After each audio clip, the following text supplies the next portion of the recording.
a Bud Light tastes not much different than this, It wasn't until, I was, found out my kid found my stash of booze in the house. That's when I realized, wow, I've got an issue. I'm gonna have to get some help with this. I mean, almost every meeting, somebody says something that I need to hear. Like that's kind of the miracle of the meetings. Somebody's gonna say something that's gonna hit you, and you're gonna be like, that was for me. Yeah. Why am I being rejected? Is it something that is it some sort of reflection of the quality of my work? And generally it isn't. And I'm able to wash that away pretty easily. If you're looking to clean up your act, you got to do it. You got to really be in a place where you're ready, because if you're not really ready, it's not going to stick. And that's okay. Being a father is the greatest thing I've ever done. Welcome to the Collaborative Resource Hub by Wellness Provisions. Our mission is to bridge the gap between mental health, wellness, and music, specifically rock and roll. I'm Amy McBride, owner of Wellness Provisions, the most badass wellness business. Wellness Provisions supplies rock and rollers with high-quality supplements. We give you a trustworthy place to go where you can essentially shop blindfolded. Our wellness kits were created out of a need to simplify your shopping experience and make it stress-free. You'll get the most effective nutrients in the least amount of bottles with the least trial and error. Immerse yourself in the Collaborative Resource Hub by going to our website, where you'll have access to helpful resources that can nudge you in the right direction. Let's inspire each other. If that guy did it, so can you.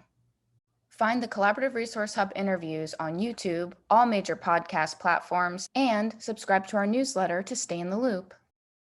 Last but not least, my legal disclaimer: nothing in this interview or the Collaborative Resource Hub substitutes medical advice. Please connect with your GP if you need medical guidance.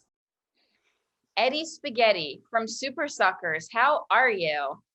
Good, how are you? I'm doing very well, thank you.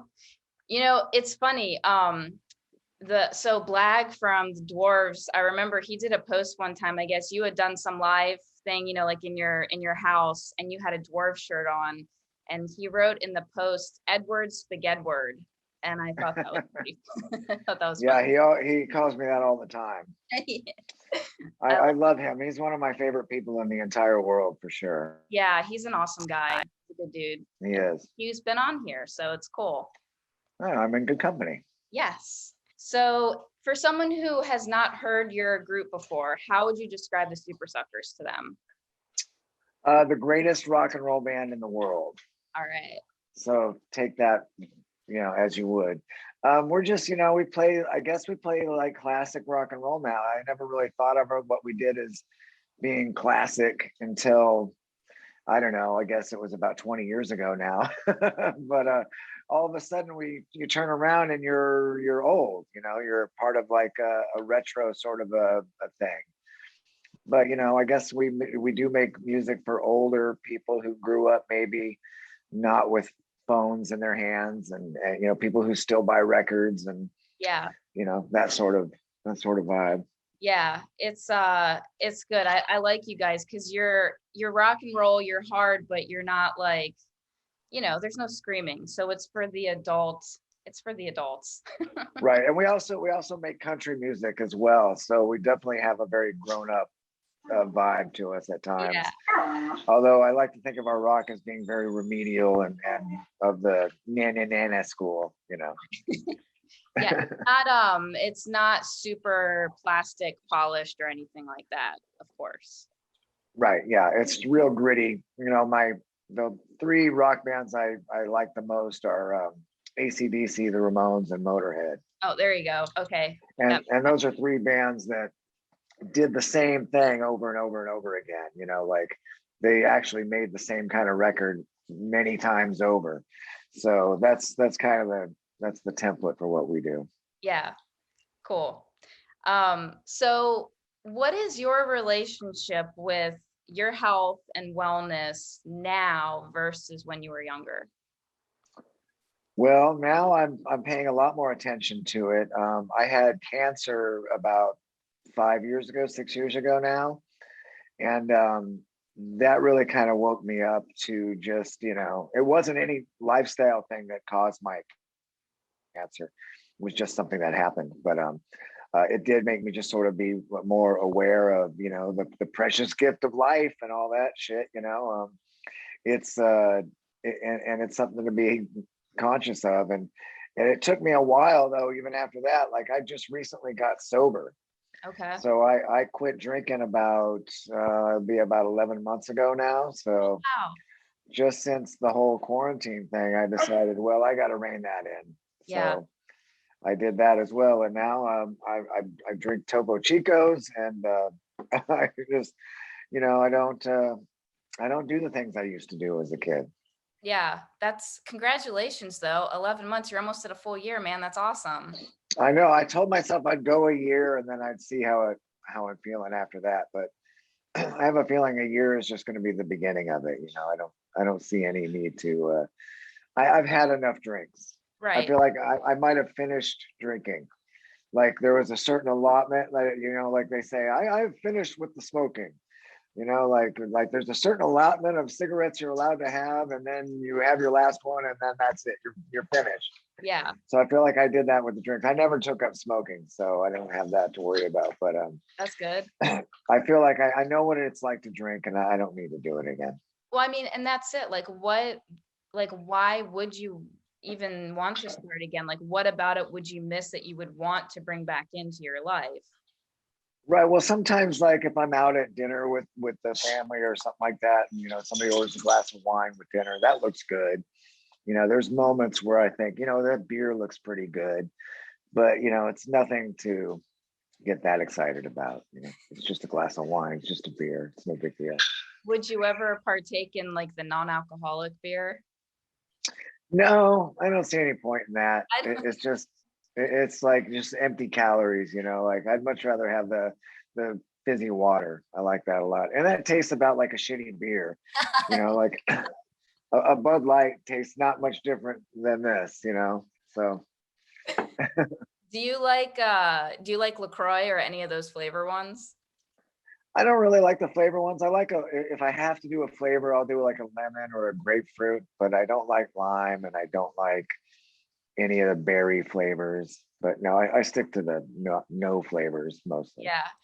I just thought of something. There's a Spanish import shop in San Diego. I cannot think of what it's called right now, but they have a water called Vichy Catalan, and it's a really hard mineral water, kind of like the Topo Chico one, but even more dry and more minerally. Uh-huh. I got to tell you, like, where that shop is. I've had that in Spain before. It's real good. But Yeah, it's amazing. yeah, they've got like different color plastic bottles for like the varying degrees of fizzy in it. Uh-huh. And Yeah. I like it very fizzy. So I like that they have like varying degrees of it. It's cool that they acknowledge that. That's why I don't like Pellegrino, because the bubbles are too small. Well, that's also like it's all sugary too, isn't it?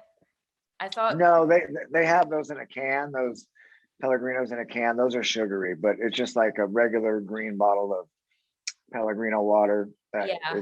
They always have it like at Italian restaurants, and they think they're doing you a big favor by bringing out this giant bottle of not very carbonated fizzy water, and it's gonna, as soon as they open it, it's flat. It's flat, right? Yeah. So with the cancer diagnosis that you had, did that was that when you started reevaluating some things in your life as far as wanting to make better choices?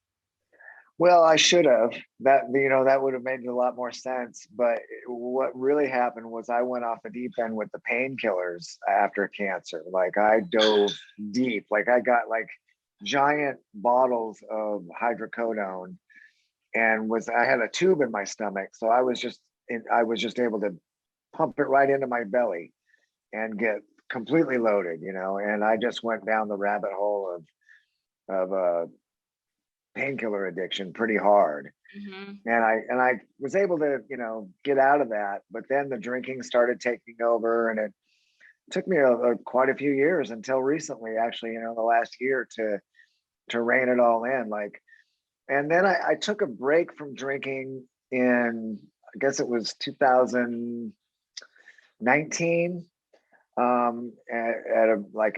I stopped drinking like on the beginning of February, and I told myself I'd go a year then. Yeah. And I made maybe 2 months. And then when I picked up again, I started drinking hard alcohol really bad. Like I never drank hard alcohol before. Like I was just a beer and wine kind of guy. Yeah. But then I started with the actual booze. Yeah, like And then that was, went straight down to the drink hole with that. did you And see so, yourself like in a, like in a bad spot, I guess, doing that stuff? Or were you so in it you didn't really realize it was an issue? a little bit of both, like I kind of knew what I was doing was stupid and selfish. Um, but at the same time, I wasn't in any hurry to stop. Mm-hmm. It wasn't until, I was, found out my kid found my stash of booze in the house, and it became a big shitstorm. And that's when I realized, wow, I've got an issue. I'm gonna have to get some help with this. What kind of tactics did you like incorporate or start utilizing to clean up? Well, I called a buddy who's I've known forever. He used to manage our band, and he's got like 28 years sober or something like that. So I called him, and he's been just kind of helping me through and like basically sponsoring me through the 12-step program. And so I'm doing that. I'm a joiner, which is lame, but it's working. So I shouldn't So it's disparage not it too lame, much. it's awesome then. Right. Yes, it's awesome. And I'm great. I'm a gratefully recovered alcoholic. All that bullshit. I hate all those platitudes and sayings and bumper sticker slogans that they have, but it's working. So that's all I should say about it. Yeah. Yeah. How often do you participate in meetings? Well, I'm supposed to go twice a week. There's two that I'm involved in, and they're each like once a week meetings. They're just through the Zoom. Yeah. That's why I'm so familiar with using the Zoom, is from these meetings that I go to. So twice a week, I don't make every one, and it's not a big deal if I miss one. But it's kind of cool to listen to people bitch and moan about their shitty lives and Makes you feel better. how grateful they are about having their shitty life. But no, their lives are great. Yeah. Have you had any, like, can you point to any like light bulb moment from one of the meetings where like something clicked and you're like, oh shit, like anything like that? Yeah, I mean, almost every meeting, somebody says something that I need to hear. Like that's kind of the miracle of the meetings. It's like somebody, you don't know who it's going to be, and you don't know what they're going to say, but somebody's going to say something that's going to hit you, and you're gonna be like, that was for me. Yeah. And I guess that's the bummer about these Zoom meetings, is like at a real in-person meeting, you'd be able to go up to that person afterwards and say, wow, thank you for that. That's exactly what I needed to hear. But with the Zoom meetings, you just, bye, I'm done. Yep. Yeah. So Yeah. and you don't want to cross-talk like that, because it just makes everybody confused. Yeah. There's too many people in there to start thanking and being all grateful like that. So Yeah, that would carry on for too long. yeah, exactly. You'd be on there for 4 hours. Have you incorporated any kind of like, did you ever get into like mindfulness or meditation or anything? Funny you should mention that. I just recently started doing that. I got like this masterclass program on my phone. It's like this app you can get, and you sign up for these masterclass classes. I actually got it for a different reason. I got it because David Sedaris has like this class on there, and I love him. And Oh, so I want. what is his? It's like how to write, basically, like how to keep your writing going. And there's also a chess guy on there, and I like to play chess. And so, but they had like this meditation dude on there too, and so I started watching him and I'm just sort of diving into that because I know I need something like that. I feel like it's something that I've kind of been interested in for a while, and I'm just getting into the idea of shutting down for a little while, and Yeah. doing something for me. Yeah. Although I wrestle with that because I've been accused, rightfully so, of being selfish my whole life. Like I'm always been the most selfish guy in the room. And it just feels like yet another selfish thing to shut the doors and say, oh, look, I'm going to be in here for 20 minutes, leave me alone. But, But do you see the difference between like selfish drinking and selfish working on yourself, reparative healing time? I do, Okay. of course, but the people around me don't always see it like that. So Oh. it's a bit of a challenge. Well, maybe give them like, be like, hey, in like a month, or like in a few weeks, you're going to start to notice a difference, because man, if you meditate daily, it's going to bleed into like just who you are in the rest of your waking hours. And everyone, your family will benefit from that change. Right. They're already benefiting from me being sober. And that took a while for the effects of that to really start being seen and noticed and trusted and all that sort of stuff. So Yeah. Yeah. Were they supportive though? I mean, they were obviously supportive through that. yeah, I mean, as much as they could be, they don't, there's still a lot of trust issues and rightfully so. I've been, you know, I've been drinking for my entire adult life, and I've only not been drinking for less than a year, so it's going to take a while for that to build up. Yeah. But it's everything's better for sure. That's awesome. Cool. Yeah, Do you do like any like journaling or anything like that? not really. I've been asked to write a book recently, and so that's something I'm going to start like doing, I guess. And I don't see it like being like a autobiography or anything, but just little, quirky stories from my life and little short stories, sort of like a book of essays or something like that. Yeah, yeah. Hence the David Sedaris masterclass. Exactly. Exactly. Yeah, man, that would be so. Yeah, that'd be cool. Like a bunch of like short little like kind of vignettes or something, just like memoirs. Yeah. Yeah. I won't necessarily be in chronological order or anything like that. Just a little snippets from my world. Yeah, I don't even know how many people are going to be interested in reading it. It's not like I'm not, I'm not David Lee Roth or anything, So it's for a very select few people who would be interested in it anyway. So, do you want to like? Are you excited about writing it though? yeah, yeah. I started writing something years ago, like 15 years ago. I started writing something like this, and then the computer I was using crashed and I lost it all. So I got so defeated, and I type so slow as it is. Like it was such a painstaking, laborious thing to do. And the reason my computer crashed, I think, is because I got this typing program to learn how to type, and the disk got stuck in the computer and shut the whole thing down. This is back when you had to put disks in your computer, So Like a I like a felt big like I was copy? no, it was a DVD or whatever, but yeah. Shortly after the floppy disk era. Well, good that you're it's been enough years that you can jump back into it and not feel the residual defeat from before. Right. Yes. I don't, and I'm not attached to what I had written before. So that was a big thing. Like to start over again felt like such a chore at the time because I had just done all that, and Mhm. now it's been enough time where I've forgotten about all that. I can just start over. Yeah, and you David Sedaris says you need to write something at least 6 times for it to be any good. So there you okay. go. Does that include like the passes of like editing or something then? Yeah, I think so. So Okay. it just seems like a lot for me, especially as I'm a two-finger search and poke typer, so it's real Oh hard. man. Yeah, Is there a master class for typing? I hope so. God, that would be really helpful. Yeah. I'm gonna need it. A buddy of mine got he restored an old, it was his mom's, I think it was from the 60s, an old typewriter.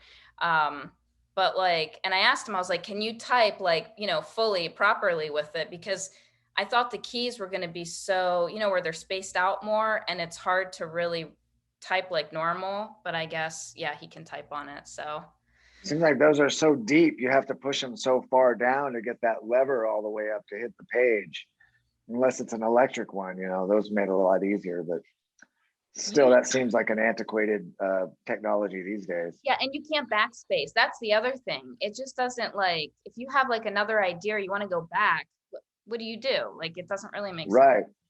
Get out the whiteout. Yeah. Yeah. That's what you should do though, is learn how to type, find some old piece of shit typewriter and learn how to type on that. And then when you start to get like okay with where the keys are located, switch to a computer and you'll be like, oh my God, it's like I'm flying. Yeah. Yeah, that sounds like a lot of work. Is there anything, any other kind of, I guess, things that you do that you like to incorporate in your life for just balancing stress overall and kind of just staying level?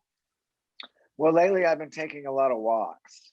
Like ever since we got the big dog, I just grab him and we'll just go. We live real close to the beach, so I just go walk and try to see the sunset, just try to soak up some sort of nature. And I got this Apple Watch thing here that keeps track of my steps and gives me a little satisfying vibration when I reach, my goal or whatever it is. But, I get my 10,000 steps in a day and feel pretty good about it. If you miss steps for a day, do you get upset at yourself? I do. Do you? I do. I'm kind of a slave a little bit to the watch. And like the other day I had a recording thing up at a friend of mine's house, and it's just there's a lot of sitting around when you're recording. And so I got to the end of the day and I was like, man, I'm not gonna close my ring today.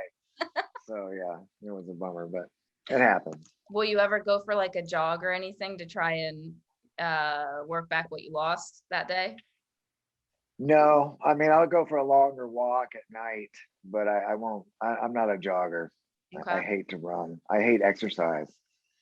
So I hate running. I hate, push-ups and pull-ups and all these things that I'm forced to have to do from time to time now that I'm a man of my advanced age and not wanting to look like, a big tub of goo like typical 50-plus-year-old dudes do. So Yeah. I'm too vain to get fat. What's that? Do you exercise now? A little bit, yeah. Okay. Reluctantly. I hate it. How many times? I like to play tennis. So I'm looking into getting into like some sort of a regular tennis situation because that's super fun.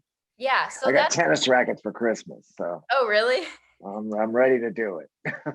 Yeah. Tennis is exhausting. Holy shit.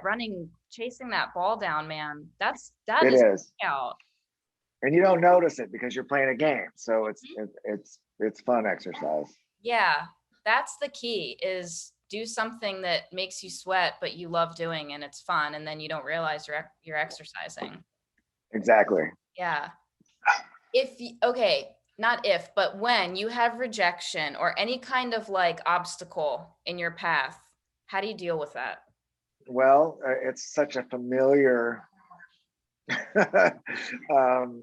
reality for me to be rejected and to constantly face adversity. It's I tend not to worry about it too much. I just think I look at why am I being rejected? Is it something is it some sort of reflection of the quality of my work? And generally it isn't. Generally it's some sort of subjective reason that I'm being rejected that has nothing to do with anything I've done. And I'm able to wash that away pretty easy. Ever since, I don't know, the 1900s when we got signed to Interscope Records, and we recorded a record for them with a big time record producer, and everything was lining up for us to be finally as famous as we should have been. And the record label never put out the record. That was a devastating blow. And they dropped the band and they never put out the record. And so we had to go and re-record it all on a budget, much lower budget, and it came out sounding good. It's still a great, one of our best records, but it should be because we spent $300,000 on pre-production and like 40 grand actually recording it. So that was how that story wound up playing out. And it was a big lesson to realize that you're not in control of everything. You know, there's forces outside of your control that you just kind of have to learn to work with. Yeah. I mean, it's like we always, I mean, it's human nature, I think, when if someone doesn't get back to you or something doesn't come through or whatever, we automatically think it's us, but it's usually not us or like the work itself or whatever. There's some other external thing going on. Right. Yeah. It's very, especially working in the art industry like music, it's subjective. You know, it's not objective. It's not like sports where you can actually quantify your success in numbers, and it's not like that. It's very subjective, and you know, one person likes a Van Gogh painting, the other person thinks it's a piece of shit. You know, it's just that's just how it is. Yeah, right. Right. Um, are there any self like either wellness or kind of like self-improvement sort of like books or podcasts that you've ever delved into? Not really. I've just recently started listening to this Don't Die podcast that Bob Forrest does. I don't know if you're familiar with him. He used to be the singer for Thelonious Monster, and he was a raging drug fiend, and you know, he's a recovered guy, and he works with that Dr. Drew fella on those celebrity rehab shows. Okay. And so, and he has a good podcast. It's kind of it's mostly about kids who are addicted to opioids and that sort of world. But he's an older guy like myself, and he's a parent, and so there's a lot of stuff that resonates with me that he talks about. Yeah. How has kids influenced your outlook or, choices? I guess as of late, maybe. Well, as of late, the kids have been a big part of my journey into being more mindful and sober and that sort of stuff. You know, I have an older son he's 20 now, and he was the one who found all the booze and stuff in the house, and it wasn't the first time, you know, but it was thankfully, and hopefully it will be the last time. And I have two littler kids too. One's 8 and one's 11, so it keeps me busy for sure, and I love these kids to death. You know, it's being a father is the greatest thing I've ever done, and you know, so it's it's easy to be grateful when you have such great kids. So Yeah. Well, and you have good kids because you're a good dad, I guess. So it comes with, and because they have a great mom. I mean, yes. their mother is dynamite. She's an amazing mom. Cool. Um, do you have any, I guess, final thoughts or advice that you would pass on to, I don't know, anyone looking to clean up their act or improve themselves? Well, if you're looking to clean up your act, you just gotta do it. You gotta really be in a place where you're ready, because if you're not really ready, it's not gonna stick, and that's okay. It's okay to try and fail. It's the solution is always going to be there, when no matter how many times you try, as long as you keep on the idea that, you know, this is something that you want, it'll be there for you. So I think worrying about it too much is can be as detrimental as the act itself. Hmm. You know, just to be a worrier is, you know, there's nothing good comes of worry. Yeah. I just finished reading The PMA Effect by John Joseph, the Cro-Mags guy.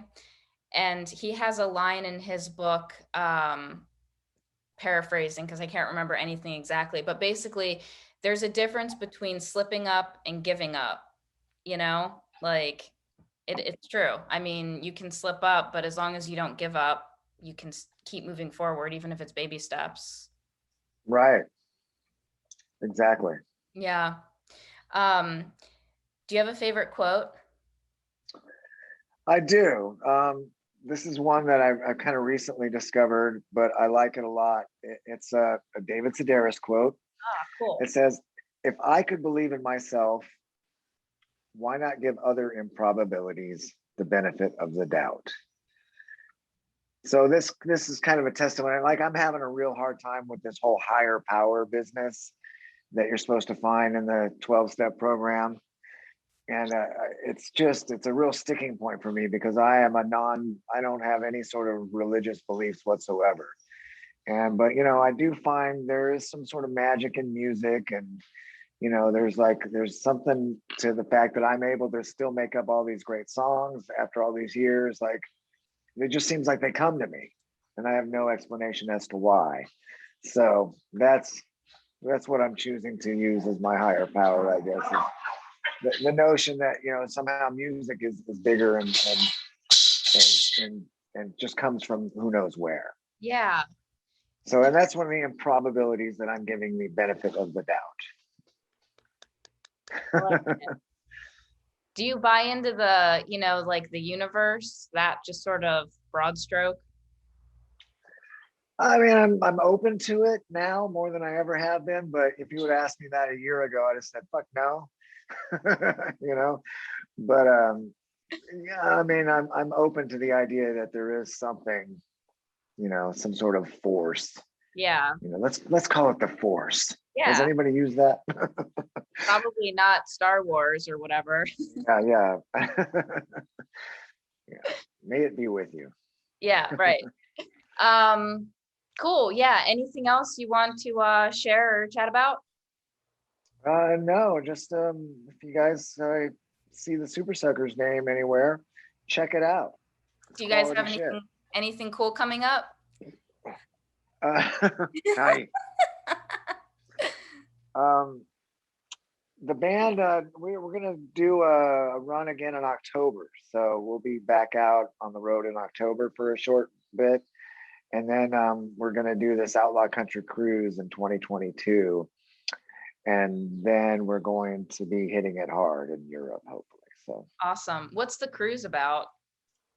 It's like this. There's this Sirius satellite station called Outlaw Country, and they put this cruise together every year, and we've done it a few times, and it's super fun. And it's just like all these big time country artists are on there. Steve Earle, the old 97s, and Lucinda Williams is usually there, and nice. Ray Wiley Hubbard, and just it's sort of what we get from our countryside of our box that we live in. Yeah. Oh, I want to look that up. That sounds awesome. Yeah, it's actually really fun. I was real nervous about being trapped on a boat for 4 or 5 days with all these country fans, like the artists are one thing. It's cool to hang out with your peers and stuff, but all the fans are also on the boat. So that, I figured that would be a nightmare, but it's not. They're cool. People are respectful. And it's okay. Nice. I guess the space really is big enough that you can kind of mind your own space. Yeah, I mean, you have your own cabin. You can just sit in there the whole time if you wanted to and only come out for your shows. Really enjoy the experience. Yeah, exactly. Oh, what's his name? This is Bruce. Bruce. He's cute. He's a maniac. Oh my God. He's bitten 2 people and oh shit. Yeah, he's just awful.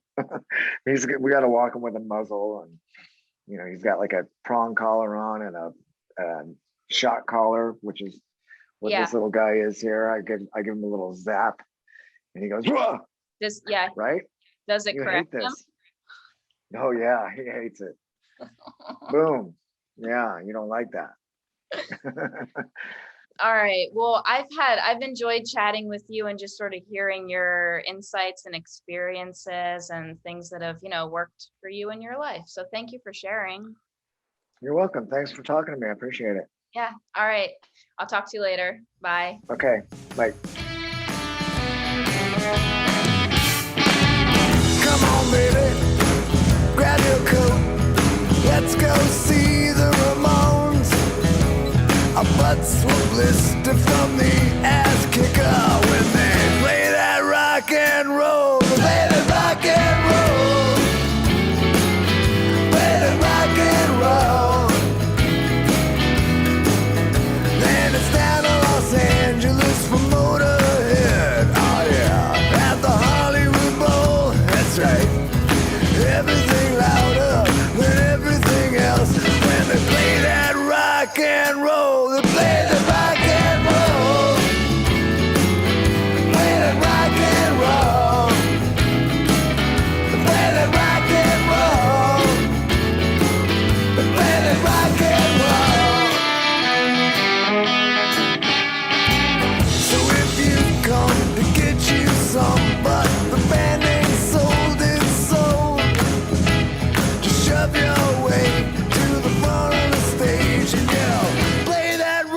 and roll.